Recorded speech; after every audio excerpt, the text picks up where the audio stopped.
shades of yellow.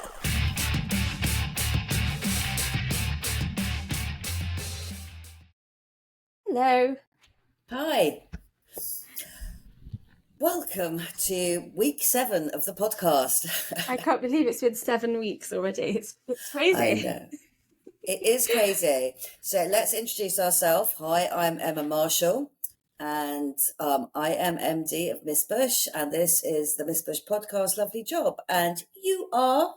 I'm Leah Spicer-Pownall, and I'm the marketing manager of Miss Bush. Yay. And yeah, a new week in bridal. Just as a minute aside, we had a bride choose her dress this week whose name was also Emma Marshall. So that literally will freak everybody out. Yeah, I saw the inquiry and I sent it to you, didn't I? I was like, it's you. Is there something you should be telling us? Yeah. And we did also have a Miss Bush in this week, didn't we? Oh no, she cancelled. Oh no! So I know, and I actually had to say, it's like the amount of double entendres about having a Miss Bush and Miss Bush. No, I literally no. She's she cancelled. So not to be, that's a sadly. shame. Bookmark that thought about cancellation, because actually one of the topics that I really want to talk about later, after I recap my really busy week, is how to help bridal retail if you're a bride, and how and sort of almost like protocols and good behaviour. So I just will okay. put that back in a minute. But yeah, I don't know if you're going to put any of this out. If you can see, I can barely open my eyelids, because we've had, since we did our last recording Friday of the previous week, I have just had one absolute burning social calendar, nights out, days out, and I actually just look absolutely shattered. And I had to commute on a train as well, so I have literally had the most. I know you've had a busy week of half term, haven't you? It has been really full on. Have you been anywhere exciting with Felix? Yes, we went to the Sea Life Centre in Birmingham to see the crabs. Felix loves crabs. And we had to stay with my nan, which is why we recorded early last week, because it was a good move, because I definitely couldn't have done it at her house. So we had a lovely coffee morning with some old ladies, which was really sweet. And it's just been a nice week. Yeah, I kind of sort of missed the half term. I think it's half term in the south this week. So I think I didn't really kind of see too many kids hanging about the place, but it's been such a full-on week. We went to see Paul Weller at the Guildhall in Portsmouth, and went to a party in Banbury with some really old friends, and saw Ben Elton doing stand-up, and I've been to a pub quiz. And after our glorious victory of week 1, my hubris and general stupidity put us almost last in the pub quiz. Very different vibe, actually. So I completely ballsed up. And can you believe what the thing I ballsed up on was what the first flavour of Nesquik milkshake ever was? Oh no! So, yeah, the choices was it banana? No, it was chocolate. So I literally, I know, really random. They gave us a choice of vanilla, strawberry, or chocolate, and I was like, I'd been doodling strawberries all through my notes, and I was like, yeah, it's definitely strawberry, because it's a sign from a higher power. It's chocolate. So I did the pub quiz. I have actually, on one of the days when I was really tired, I started the binge on Rivals, the Jilly Cooper adaptation on Disney Plus. Have you seen that? No, but it's on my list. Oh my God, it's so 80s. The soundtrack is amazing, obviously, because hello, my youth. But it did remind me that we all used to smoke in offices all of the time, and I used to smoke day long, work, evenings, nobody opened a window. Even my first office job, we were smoking inside. Yeah, absolutely. And there's actually a trigger warning at the beginning of the programme about smoking as well. Oh my gosh. It's whether that was going to make you go out and buy a pack of Marlboro Lights, I don't know. But anyway, so done that. I went to, in terms of the whole, South Sea cool people thing, I went to Charlotte Cornelius's open evening. So she's another incredible jeweller, which I'm going to drag you in to see next time. And weirdly, or not weirdly, small world. There's a girl who works there called Hannah, who used to work for John Dibben, who did all the Fair Trade and Fair Mind Gold that we've actually worked with quite a few times on shoes. So amazing. yeah. So I may have been tempted by a giant citrine. So I might. Yes. I saw that on the Instagram stories. It was amazing. I know, right? But do you remember we did that? I think at some point we did slightly pretentiously. We decided that citrine was our was our stone for Miss Bush. It was. We did a summer event called I Dream in Citrine. It was lovely. Yeah, we had a special headpiece made by Miss Clemmy as well. With citrine. We did, didn't we? Yeah. Oh my God. Gorgeous. So anyway, definitely give that a reshare. Yeah, we should have a reshare of that. And also, I feel like we should, like people have like sort of some kind of totem. I think a citrine, we need to probably reboot that's our jewel of choice and do another shoot around it. Yes, I definitely think that's the Miss Bush stone, because it's the stone of kind of inspiration and creativity. It's gorgeous. And obviously yellow. Yeah. So that was really good. What else have I done this week? Oh my goodness, so much. So they shut the A3 again. I got my drive from hell story. So I decided that I was going to get a train to work on Saturday and then a train back on Sunday, which meant that I went to the Ripley bonfire, which I haven't been to for ages. And it's quite a big thing. And there's a fun fair and all that kind of stuff. And I kept saying to Marshy all the way through, I mustn't drink. I mustn't party. I've got to work on Sunday, and it's really important that we stay well behaved and go home early. So obviously the way to start that is to get my friends round to the chapel just after our last customer left, and we thought I would treat them to some of the Gusbourne Blanc de Blanc. Small drinks reception. They went off because they'd got dinner booked, and I just wandered around on the green, bumped into some people, and then eventually wended my way back to a girl called Emily's house, and she used to work for us. She's one of my Saturday girls from about 20 years ago, and she's just moved onto the green, and she had on her stove in the kitchen mulled wine margarita. I have no idea what I was drinking, but it was basically mulled wine in a glass with a kind of salt around the rim and probably a kick of tequila in it. But so, oh my gosh. Yeah, it's literally like the very thing that I said not to do. But they also, her husband Owen they have in their basement a jukebox and a bar, and I was like, well, I'm sorry, but you put that on my way home. It's going to have to happen. So, but I was absolutely fine and did go to work, and that was absolutely no problem. And but just exhausted today because we went out last night as well to see a band that I love. I saw at Tramlines Festival like last summer called Stone, who are from Liverpool. And then only when I was like digging around in their bios did I realise the lead singer Finn's dad was the lead singer of Cast or Cast. Oh really? Yeah, Cast. So I don't call them Cast. Yeah, Cast. I think I do still call them. No, I do call them Cast. I call them Cast. Yeah. Cast. Anyway, so yeah, that was really good. So yeah, I'm literally this morning I'm so blurry and so tired. But yeah, it's like been not a half term for me. I don't know how you do it. I couldn't go out that many times. I'd have to have some days off to just lie in a dark room. I feel today is such a day. Although a friend came to stay with us, so we're going to go out for breakfast after we've recorded this. But yeah, no, it is one of those. There's been a lot, but then the previous week it was all leisure, and I only did one day at work. So I've done 4 days with clients this week, which is why my list of notes to you about topics that have come up with brides is so huge. We had to like so much. Cut. Well, you work hard and you play hard, don't you? This is your kind of thing. Do you know what's really quite depressing? I know it sounds an awful thing to say, but we met a friend on the green, and he was sort of talking about accelerating his decision to buy a house in Cornwall because he'd been to see us here and really loved that idea of that you've just got to kind of seize the day, carpe diem, and all that sort of stuff. And he's like, Emma, what have you got? Like 20 years? And I was like, wow, that is really miserable. But yeah, oh, God. I know. But it's like you've got to just do it, haven't you? Do you know what I mean? Or not? Like the choice was to move somewhere where there were things happening, and gigs and culture and life. And I feel like that was the choice to do it. It was to go out. So yeah. But look at me. I look exhausted. You don't I look f- that bad. oh, I feel I do. Thank you. It's the ring light. I think it's just bleaching everything out. So Yeah, the ring anyway, light's brilliant. I love it. oh, and I just Okay, literally, yeah, where are we on your timescales? Because I know you were like, I'm going to wrap you up at 12 10 minutes on your. minutes.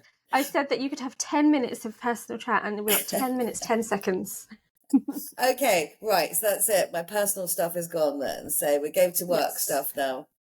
I'll have to leave my English Defence League man off the. Oh no, I think you should say it. You can have it. You can do it. Go for it. On your Okay, train so journey. yeah, on my train journey, I got on the train at like 7 o'clock in the morning from Portsmouth to go up to Woking, and it was absolutely empty and quiet on the train. And another guy, apart from one other man, who got on and did a kind of self tape or a vlog. I don't know what you'd call it, but when you're talking into a little camera, and Mm. he was going to a demonstration in London. And he was participating and supporting Tommy Robinson, who's the leader of the English Defence League. So really the farthest right people that you could ever Mm. possibly imagine. He was, I don't want to use the word spouting because it makes me sound like I've already judged him, but he was recounting facts and opinions to the camera that I thought, you almost think where they're so stereotyped, you think that people can't actually believe that. But the most quotable thing is like, they call us far right. We're not far right, we're just right. And I was like, I thought fairly far right is where you are actually. So, or not right wing. And it's like, so like wrong facts and all sorts of things, and like trying to distance themselves from Nazis. And I'm like, trying to imply that Nazis, German Nazis, were actually socialists, and therefore socialists today more akin to German Nazis. I was like, I can't even see the logic behind this. Anyway, so he was a bit angry, and he looked very angry, and he was very mean looking, very pinched and very lined, and probably Mm. about my age, but really looked like there was no joy in his heart or in his life. And anyway, so on the train then, the next stop, on comes the first of someone in ears and like furry leg warmers to look like a satyr from Yes, you mean pointy elf ears? pointy elf ears, yeah, absolutely pointy ears. And then witches and all sorts of people with face paints and all sorts of people come up, because I had to then like Google what the hell was going on, and it was Comic-Con in Excel. So Mm-hmm. every stop from there to Woking, and it was the really slow stopping train, another fabulous non-binary elf, another, a rainbow of fake fur. I would say there was plenty of like neurodivergence peoples. The carriage was full of excited chatter. They were all weird. They were all literally, and I was just like, he was snarling as everyone got on. He was just snarling and looking at it. It's like, and I'm like, there is so many more people who love an elf. Or they've got their support, talking loudly about their passions, whether that is films or like anime or something. There is more of these people than there are of you, Mr. Misery Mm-hmm. Man. No, I'm not right wing. And I just it did give me absolute joy to see that every person got on and took a seat with their kind of plastic sword. He just got a bit crosser and crosser Yeah. because basically, yeah, Comic-Con, it's it has a much bigger fan base than Tommy Robinson. So that, I think, did make me absolutely, I was literally just so enjoying that spectacle. So I anyway, love that. right, I think that's amazing. was literally two worlds absolutely curdling. So yeah, I loved it. Anyway, so that's me. That's my like personal life and stuff, of which I could do. I Okay. could probably do an hour on each topic, but there we go. That's it. I'm done. Okay. Right. So, what's your first topic for businessy things, isn't it? Right, It's yeah, but about so bridal retail. basically, let's go to love. Like, let's reflect on the word lovely again. This must be a lovely Yes. job. Everyone's so happy all of the time. So that is a thing, and all of us that are thoroughly invested in bridal retail and our own independent businesses do everything that's humanly possible to make that experience as lovely as it possibly can be. So I just want to reflect on a couple of things that I've come across this last week, which I think would be really helpful for brides to know, and would also give them a bit of protocol about booking appointments and things like that. So how brides can help us to help them, I think, is probably the title of this section. So firstly, a bit like Miss Bush, most bridal retailers, I would say all of them, because we don't really have any huge big box retailers in this country, are small, independently owned companies with actually very, very small teams. So like when we have to extend our diary, for example, and open a Sunday, we haven't got extra staff that we can bring in. That's us. That's all of us really changing our timetables, changing our lives, working really hard, looking like this by the end of it, because we're absolutely tiny teams and we all punch above our weight in terms of the service that we deliver and what we can do. And, we know that we can't, if we're fully booked, say to people, like, we can't be like a restaurant and say, oh, like, we're so popular, come back in January. They were like, they won't. People won't come back in January. So we have to open to meet demand. So and we're really, really happy to do that. But what I'm noticing at the moment is a slight return to that mass shopping experience. So it wasn't me, but Ben had a client with him who'd been to 11 boutiques, and 11's a lot. That's And a lot. and I also had another person reference Catherine Ormerod, who did an article, who got married, I think, this year, and did an article for Vogue about trying on 120 dresses. And so I think that, and then on her Instagram post, you can see like a sort of carousel of her taking selfies in loads of shops that I can recognize because people show me pictures of themselves from inside shops. And interestingly, for trying on 120 dresses, she chose the Vivienne Westwood coquette dress, which honestly, that's been around since the 80s.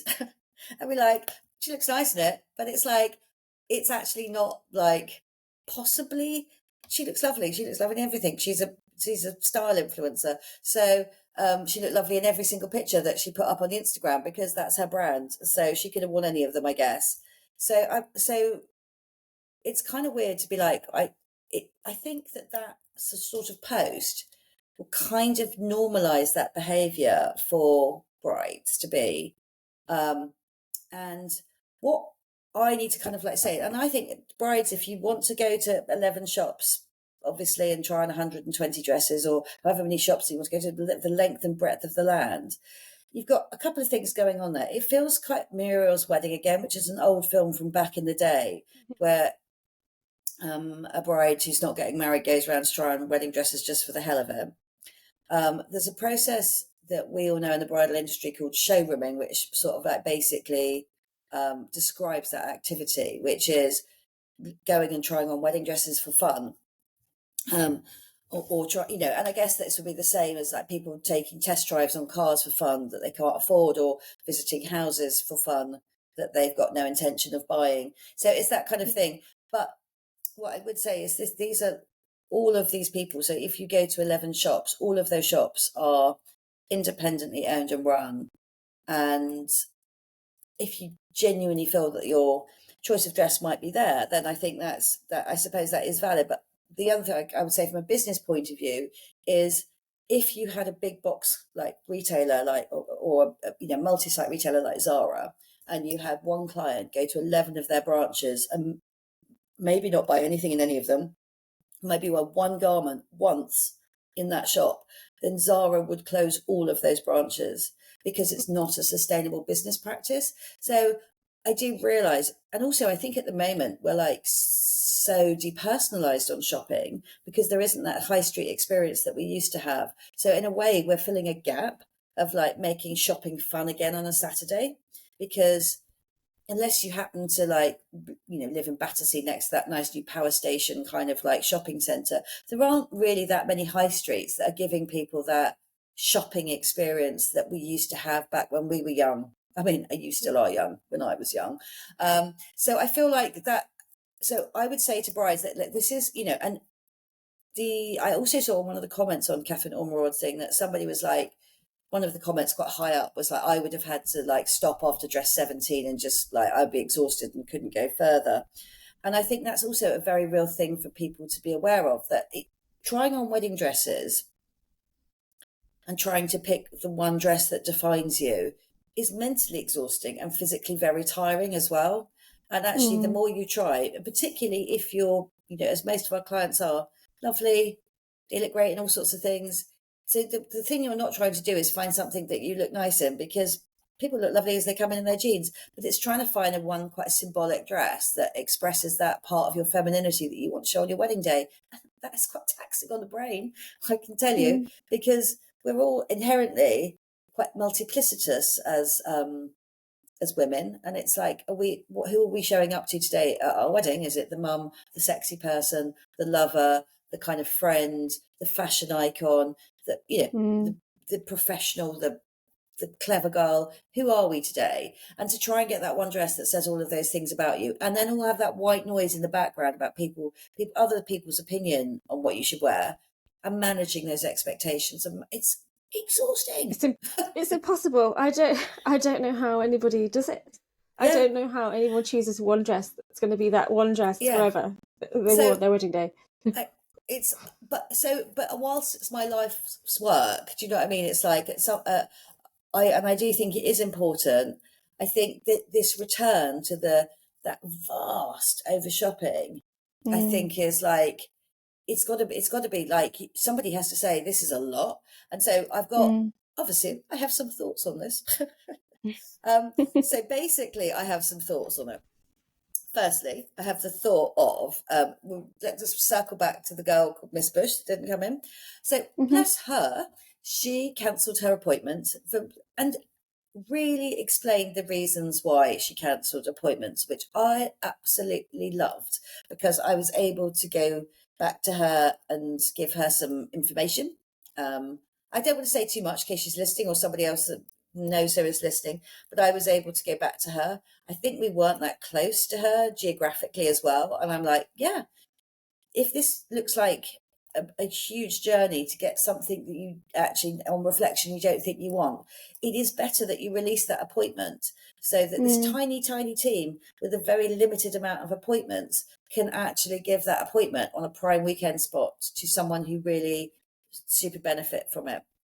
So obviously we charge for appointments, and she'd given us plenty of time for us to rebook that appointment as well. So we refund the booking fee because we've got plenty of time to rebook that. So in a kind of like how to be a brilliant bride, how to be a lovely bride, and how to be lovely to us help you, book an appointment, reflect on actually whether you want the stuff that we have or the designers.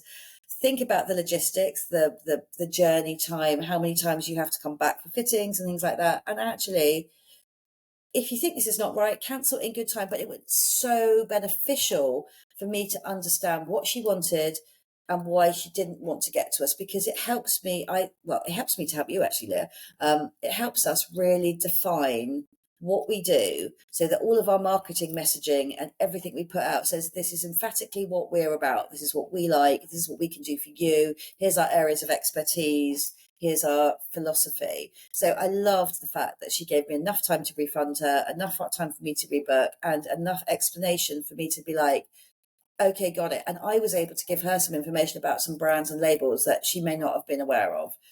So that was a really, really good thing. So it's there are other times when people will come in and obviously like have like maybe book a second appointment for a revisit and then don't do that. This is where it gets a bit weird.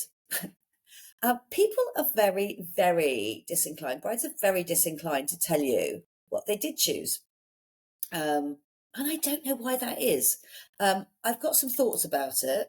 It's either they're like, think that you'll judge their choice, that it's not right, which there is no right or wrong answers. There's just what you like. And it's just, it's very subjective. It's just a matter of opinion. There is no right or wrong answers. So I'm not going to be, I'm not going to judge someone if they chose something that I don't stock or it doesn't fit in with our stuff. It's just, that's what you choose. That's what you love. So I would be happy to hear it.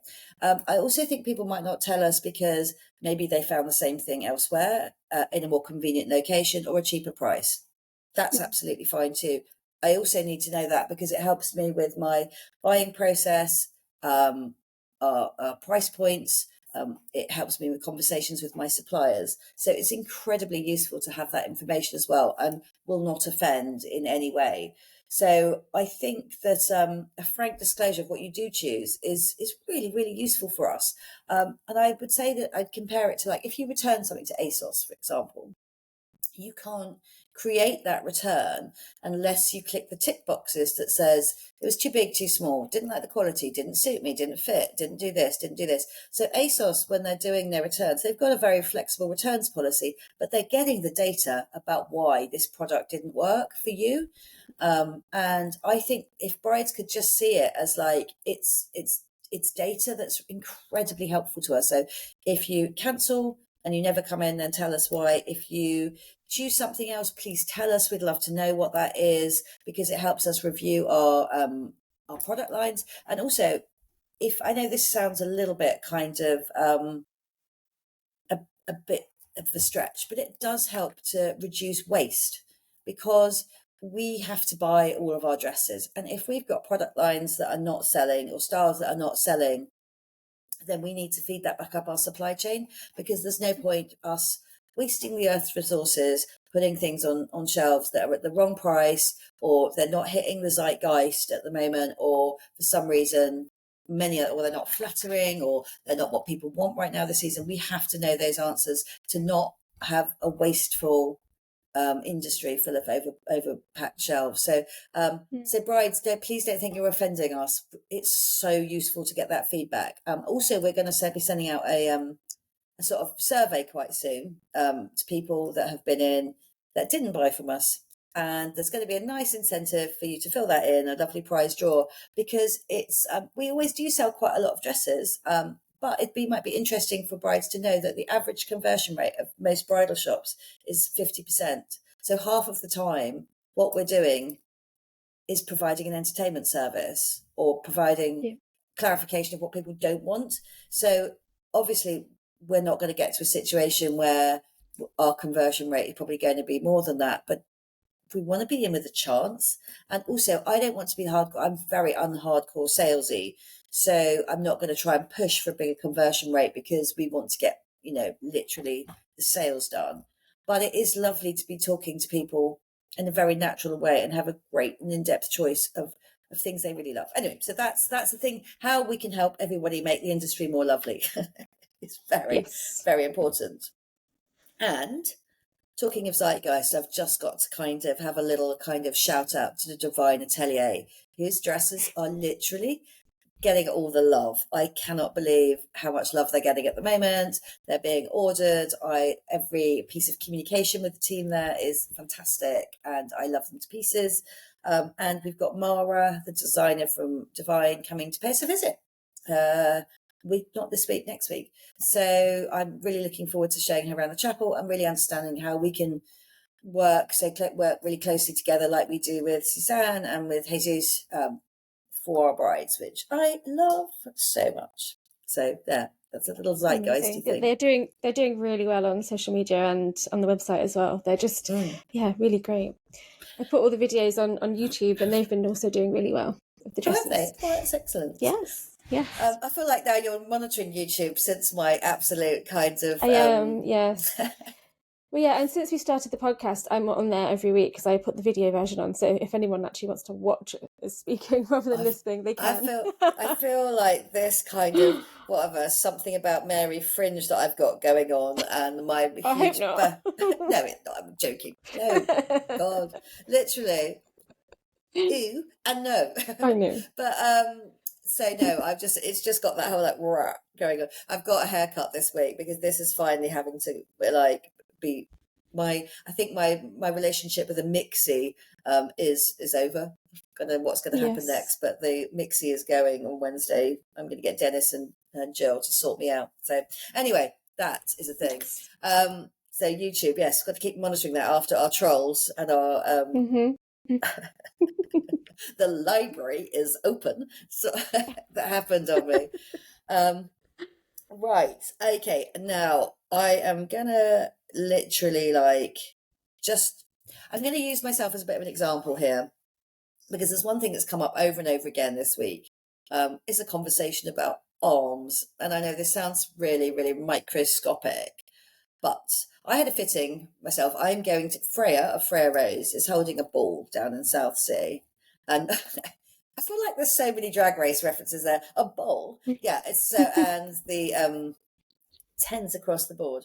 So basically, what I bought myself a dress from H&M, one of their collaboration things. And it's beautiful. It's quite Vivienne Westwoody. It's got a very like corset sort of shaping to it, with sort of stretch in it. It's got the I don't know how you pronounce Basque's name. Is it Basque? They did a collaboration with the street art from. Oh, I don't know how you say it either. But no, we should probably look at that. Basque. We'll find out. Yeah. Anyway, he used to go out with Madonna in the 80s, and he's a really renowned street artist, and he died really young of a heroin overdose. So I've got this dress with all this fantastic sort of street art on it. Amazing. So I got Joe to fit it, and it's sleeveless. And as I was fitted, I was like, oh my God, my arms. So like I do weights and yoga and all sorts of things. So actually my arms, if you put them in a jumper, aren't that bad. They really aren't. Given my aging condition, my arms aren't bad. But I literally had that moment when I was like, the arms, and not all of my arms, but the bit really close to my armpit on the underside, which isn't very bingo wingy, but all these horrible, nasty names for arms and things that kept, like I couldn't stop myself. I was like, oh, look at that. Oh, it's all wrinkling. Oh, you're so old. You're so this. Oh, hideous. Oh, I wonder if there's something I could do. And I was like, oh my God, Emma, literally, my whole life is dedicated to telling people to stop that nasty voice and that horrible way we speak to ourselves about our body. And there I was, literally going, arms. I know, but this week, I feel I've had so many conversations with brides about their arms. It's just untrue. So someone yesterday was like, they've had the longest, slenderest arms ever, was like, oh, I don't really like my arms. So the amount of times that people are like, I don't like my arms this week. And I would say almost without exception, there was absolutely, if we're going to go from that really objectifying the female form, like let's for a moment think that's the thing that's acceptable or nice to do. These people had great arms. They had great arms. They didn't have like, they didn't have bingo wings. They didn't have wrinkly skin. They're not old. They've got great young skin. They've got tone. They're like, arms fitted into things. They didn't have sort of like powerful arms. They just had arms, gorgeous arms. And I literally don't know how that like horrible dialogue about arms has been so normalized in our own minds, in our language, in our culture, as though an arm thing is like, to have beautiful arms is a level of attainment that we should aspire to, or we should apologize for our arms, or we should cover our arms or something. It's just bonkers. And I can't really get it. Or the other thing that people say to me, oh, but I don't want to be photographed with my arms squished against my body and it all looks big at the sides. And I'm like, but where has this come from? I don't know. I don't know the source of this. They're just arms, aren't they? It's and also arms. I don't think anyone would like their arms. If your arm's a bit too muscular, like, oh, it's too muscular, I don't like it. But another person might be like, I would love arms like that. I've actually had people that are muscular. We've actually dressed Olympians and things that have got very strong muscular arms, quite powerful upper body strength, and they're like, and I was like, you win medals with these arms. You absolutely win medals with them. Strong girls, we love that. But so that I think I found myself in that space as well, and I'm like, and really, I'm 58. It's okay for my skin to lose elasticity, and it's okay for my arms to look like this, but I still have to. I've still got that work to do on myself to have a conversation. But also, and it's quite a. This is bad. Okay, this is bad. But I'm getting Ben and Joe are making me some sleeves to attach to the dress. So I've decided that okay, there is quite wrinkly old skin, which is I'm very proud of, because I can still lift weights and do yoga, and my downward dog is coming on beautifully, and I've got nice stretchy hamstrings. So I actually don't hate my arms, but I am still putting sleeves on them. So because there is a sort of smoke and mirrors effect that if you put a little puff sleeve on anything, it makes your arms look really twiggy sticking out of it. So it's so I feel like body positivity is still work in progress. It's not something we can I can cure in people, but I am going to still keep trying to get people to talk more kindly to themselves and use language lovingly to themselves, actually like shower themselves with praise, because they won't know. There's a phrase that I use quite often, I borrow heavily from Caitlin Moran, where she says future you is perving on the photos of you today, and I always so use that. True. It's so true, isn't it? So like these girls that are like saying, oh, arms, it's like, if I could have a superpower and I could put you into my body and you looked at my arms, you'd go back into your own body and be like, look at my smooth young skin and my fabulousness. They'd actually, so you don't really sort of appreciate how beautiful youth is. And that's why I guess what I'm trying to do as well is just to say to people, it's like, there isn't anything that I can put on my face to like make my skin genuinely look young again. There isn't. And when I went to see Ben Elton do his stand-up routine last Sunday, he had this thing where he was talking about Simon Cowell. He's like, when you see Simon Cowell, you don't think, oh look, there's that controversial Svengali who's been who created cultural moments and things like that. You think, oh my God, what's he done to his face? And like, and I think that's the thing, is actually like, if I started doing things to my face or to my arms, the first thought wouldn't be, oh, there's that person who's got a really cool independent bridal boutique. It's like, what's she done to her face? So I'm having to kind of remind myself about those dualities, that dichotomy in how we think and behave.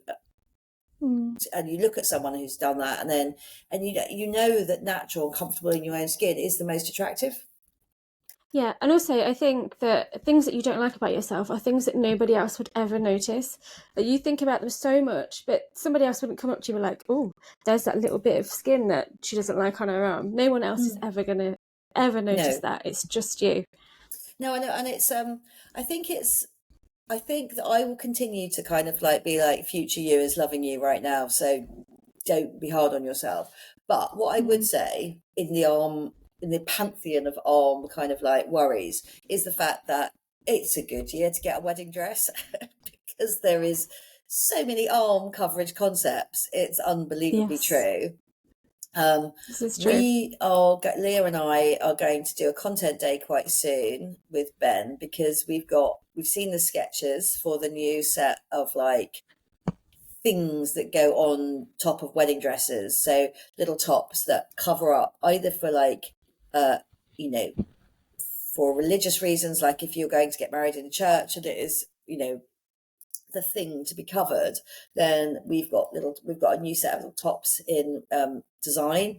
And there's also obviously the famous big gone viral video of me putting sleeves on something. So there is so much opportunity at the moment. If you want to wear sleeves and cover up, there is a lot of choice. So that if this arm thing is not something we can tackle, I don't think we can reverse hundreds of years of objectifying female form in the space of one bridal appointment, but I try. But there is so many fantastic alternatives. So there is no reason for you to be arms out if you don't want to be. We've got absolutely beautiful choices, from like tiny little cap sleeves to gigantic statement puff sleeves to little lace tops that you can put over things to long sleeve dresses, you name it. There is absolutely no reason that anyone that goes to your wedding needs to see any part of your arms, and you do not need to spend the rest of the time leading up to your wedding doing pointless curls with big bean tins in your arms or whatever other stupid advice that people get given. So there's plenty of time to plenty of options to sort of cover up. The other thing that I would say is when people go, oh, but if I've photographed it, my arm is squashed to my side. It's first, I would say to this to everybody just generally, is unplug your wedding. Get everyone to turn their phone off, and do not let anyone have their camera phone out at your wedding. I feel that should be absolutely the law, because crap photos. So people are talking about crap photos that they have seen of themselves. I mean, Marshy can't take a good photo of me for love nor money, literally, absolutely cannot. Whereas I love the photos that Wojtek and Sophie Duckworth do of me. I'm like, Marshy's like, why did you press snap there? And he's like, well, it's just what you look like. It's like, no, it isn't. It's not what I want to look like in a photo. So I feel like, if you're spending a lot of money on a really brilliant wedding photographer, which so many girls do, it's like, don't have people taking hideous snaps, one of which may be from the side of you, where your arm is squashed unflatteringly to the side of your body, because we can all do that. We can all sit there and do that and go, look at my chins. Just don't. Just don't. And actually, you paid for a good photographer to make you look beautiful, to capture the essence of you. They're not photoshopping somebody else's head on. They're just capturing you at beautiful moments. So that, what I would say is, like, don't get the terrible sidearms. And also, I mean, we control this so much at Bush, but don't let your friends take photos of your wedding dresses. Literally, the shocking amount of photos that I've seen. People go, do you like this dress I tried on in this shop? It's like, no, it's hideous, but I think it's the photo or the angle or the fact that you're on an absolutely stupid pedestal. Oh my God, what is it about pedestals? Ooh, like shops with pedestals. It's like, I feel like symbolically putting a bride on a pedestal is a bit ick. And if people go, oh, it's because you can see what it would look like. It's like, what if you were 6 foot? No, pin up the hem so somebody can see what it looks like. Anyway, so basically, I think it's controlling the image of you. It's not that you don't like your arms. It's like you've seen bad photos of your arms. So try for your wedding to kind of like control the image. And I know that sounds micromanagey, but if it causes you that much psychological pain, control it. So you can unplug the wedding. And I'd put a social media ban on people showing any pictures from your wedding as well, until you have seen. They can give you the pictures, and then you choose which ones you want to share or not share. So I think those are the kind of like big things. But arms this week have been under a lot of scrutiny, which is really unfair for a body part. Yeah, it's just an arm. It's just odd, isn't it? It's really. I don't think you probably don't really get men thinking, oh God, I can't have my arms out. It's just, they don't, do they? Well, because the thing is, for like wedding wear for men, it's so covered anyway. Do you know what I mean? It's a bit like when it's I a lot put easier for them, isn't it? Shirts, you wear a suit, jacket. Yeah, absolutely. So, and many variations of that, which are incredible. But yeah, they're fully covered. But I think there is that sort of trophy wife, like, kind of thought that's lurking around in the back there, that you must be perfect, and the guy can just put a suit on, which doesn't really show any part of him whatsoever. So I think that there's some things to be unpacked there from a feminist perspective. But I'm thinking, if you can't be bothered to unpack things from a feminist perspective, I've got a great amount of sleeves. So that's a thing. That's it in a nutshell. Yeah, absolutely. Now, how are we doing for time? 42 minutes. So 42 minutes. Well, that's not bad for us, is it? Yeah, so I think that's pretty good. So what I would like to do is just potentially do another appeal for questions for next time, because I've seen some incredible women over the last couple of days, literally the most beautiful, incredible, bright, smart, wonderful people who've looked incredible in dresses. I mean, my phone is packed now with people looking like absolute babes. But what I need to know really is why everyone is so nervous about wedding dress shopping. I've got some of my own ideas. I think people are nervous because of everything I've just said, bodies, figures, defining yourself, pressure, societal expectations, you name it. There's a whole thing. I think the whole pretty woman thing, that like secretly you think bridal shops might be populated by nasty bitches. That's the first thing I thought when you said it. That's what people think, that you're just going to be like turned away. Yeah, you're not rich enough to be in here, love. You're not us enough. Yeah, so you don't belong here. Yeah, so I feel that I would really love to know from brides, if we could get some questions about what was causing them nerves before they came in. Yeah, what we can bust some myths, can't we? Yeah, what doesn't help. And I mean, again, I think it comes back to the like 11 shop thing. Do you know what I mean? It's like if you research quite a bit, then you can actually find out quite a lot about potential boutiques before you go in. I mean, God, you can't move on the internet and our channels without me having a bloody opinion about something. So it probably is quite clear to people what my thoughts would be. But also, my opinions are quite strongly held. If you feel like you need someone gentler, then an appointment with Corinne or Rosie or Ben might be a better shout for you. Or if you feel like you really need some kind of like definite sort of like, here's an opinion, then I might be the right person for you. I think also people are worried about dress sizing. The concept that bridal samples run small and they're not going to fit into anything. I think there's quite a lot. I think there's quite a lot. So what else could we do, I think, is what I want brides to ask us. What else could we do to make it feel more relaxing before you get through the door? I also realised that I haven't actually, I'm so used to just getting into a fitting room with someone and helping them get dressed, because you simply can't get into a wedding dress by yourself. I'm wondering even if like being in your underwear in close proximity to someone that's helping you get dressed causes anxiety. So I'd really, really love to, like, for the next episode, to really kind of think about those areas of anxiety, of worry, what we can do to help to allay that fear. I want it to be exciting. So, you've obviously got that thing with adrenaline, where fear and excitement are like really closely kind of related. So it is also like, maybe it's just been hyped in your head to the point of like, you've built it up so much. Yeah, it's so exciting that you're just actually getting a rush of like good adrenaline. But on the other hand, that's feeling a little, maybe so much that you feel a bit nauseous about the whole concept. So there's so much, and it could be, worrying about who you're bringing as well. That's another thing. Like, oh, do I have to bring my mum? Do I have to bring my groom's mum? Do I have to bring my sister? People that you might not get a good response from. You might have to bring them. Yeah, absolutely. Yeah, there is so much to worry about.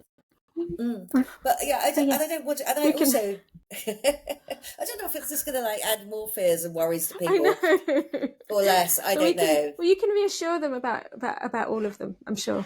Yeah, absolutely. And also, there's always wine. There's always wine in our fridge as well, so we can always have a bit of Dutch courage. But I actually did say to a bride who, oh my God, she looks such a goddess. She turned up like literally properly hair done, colour pop lip, everything yesterday. She looks so amazing. She's like, I feel really scared. I was like, you already look incredible. Just walk through the door in your jeans. You literally have nothing to worry about. But I said, don't worry. After we get the first dress on and you're going to look good, then that will go and you'll turn full diva. And that happens. It's quite easy to see sometimes how you can go from this like kind of shy and retiring person, get one dress and I go, man, I actually look really fucking hot. So just like, yay. And then it comes much more the kind of, I suppose, the much more cinematic experience of like one dress after another. So a bit like Andy McDowell for Wedding to the Funeral, or oh my God, what was it? Who was in like My Best Friend's Wedding? I can't remember. But Julia Roberts. Was it Julia Roberts? Oh, no, you mean the actual or Bride Wars?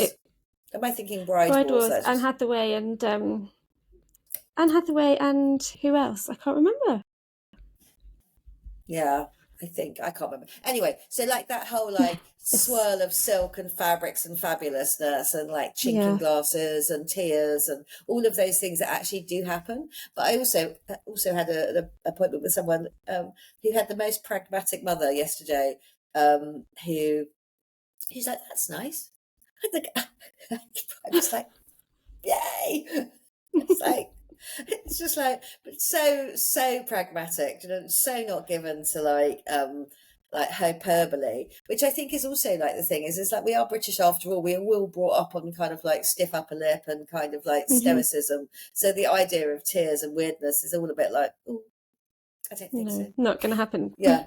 Absolutely. Right. So we must be near to our like thing. So yes, I feel like that's 49 minutes. Oh, good. Absolutely fantastic. Well, I think we have found our sweet spot with 50 minutes. I think we tried to keep it to 40, but it just always ends up being 50. So that's it. That's how long it's going to be. Okay. Right. Well, I can't wait to like unpack nerves next week and some other bits and pieces, which I already had on the list for today. Was never going to fit in. Yeah, we had to cut it down. I got it from you this morning. I was like, nope. Oh, okay. Right. Well, lovely. It's been amazing to talk to you, and I can't wait to hear. Amazing. See you next week. See you next week, guys. Bye. You'd like to know, wouldn't you? You'd like to know, wouldn't